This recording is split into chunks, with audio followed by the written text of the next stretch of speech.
You know nothing about this. The words fell from the millionaire's mouth like a verdict, sharp and humiliating, and the entire conference room erupted in laughter. It was the kind of laughter that doesn't just echo in the air, it lingers in your bones. And in that single moment, a young employee who had spent her whole life being overlooked felt something inside her rise that had been silent for far too long. Before we go any further, if you believe in kindness, in second chances, and in never judging a book by its cover, take a second to like this video, comment your thoughts, share it with someone who needs hope, and subscribe to the channel. Stories like this matter, because people like this matter. The young employee's name was Maya Patel. 24 years old. First-generation college graduate. Daughter of a taxi driver who worked 14-hour shifts and a mother who stitched clothes late into the night to help pay tuition. Maya didn't grow up with connections, inheritance, or luxury. She grew up with bus schedules taped to the refrigerator and overdue bills tucked into drawers so they wouldn't ruin dinner. She had earned her internship at Ashford Global through relentless work, studying in library corners while other students went to parties, practicing presentations in front of a cracked mirror, teaching herself financial models on a second-hand laptop that overheated if you ran too many tabs. When she finally got hired full-time, she cried in the company restroom, not because of the salary, but because it meant her parents could breathe a little easier. Ashford Global was owned by Victor Ashford, a self-made billionaire who loved telling people he started with nothing. But unlike Maya, Victor's nothing had included elite schools, silent investors, and doors that opened because of his last name. He was brilliant, ruthless, and known for humiliating employees in meetings to build resilience. On the day everything changed, the boardroom shimmered with glass walls and polished steel. The skyline of the city stretched behind them like a trophy. Victor stood at the head of the table presenting a risky expansion plan, one that would shift major investments into volatile overseas markets. The room was filled with executives who nodded quickly, eager to align with power. Maya had been up all night reviewing the projections. Something didn't sit right. The numbers didn't account for political instability in one region. The cost analysis ignored supply chain risks. If implemented, the expansion could cost thousands of jobs within a year.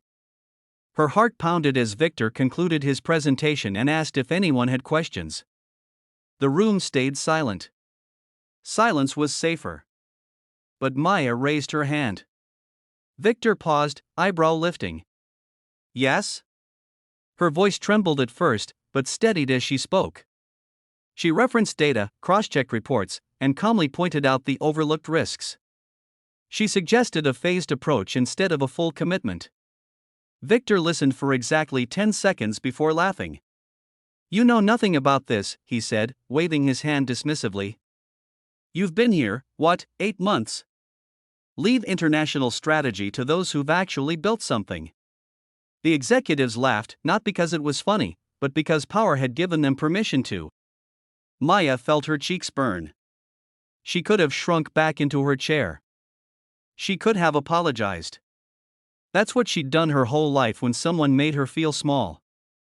But this time, she didn't. Instead, she opened her laptop. Without raising her voice, without matching his arrogance, she connected it to the screen behind him.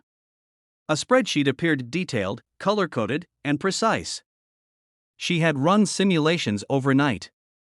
Multiple scenarios. Best case. Moderate. Worst. She walked the room through each one. Her analysis showed that if even one geopolitical event disrupted supply routes, the company would lose nearly 30% of projected returns.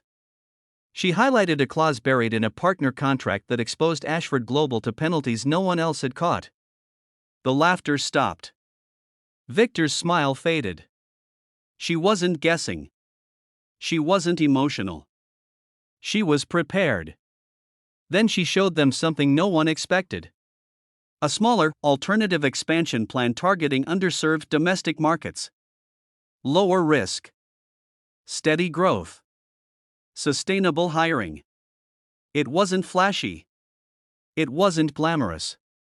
But it was smart. The room grew quiet in a different way, the kind of silence that signals a shift in gravity. For the first time, Victor didn't interrupt. When she finished, she didn't look at him for approval. She simply closed her laptop and said she believed in the company too much to stay quiet. And that was it. No dramatic speech. No tears. Just truth. The board requested copies of her analysis. The CFO leaned forward, asking questions. One by one, executives began acknowledging the oversight. Not loudly. Not heroically. But noticeably.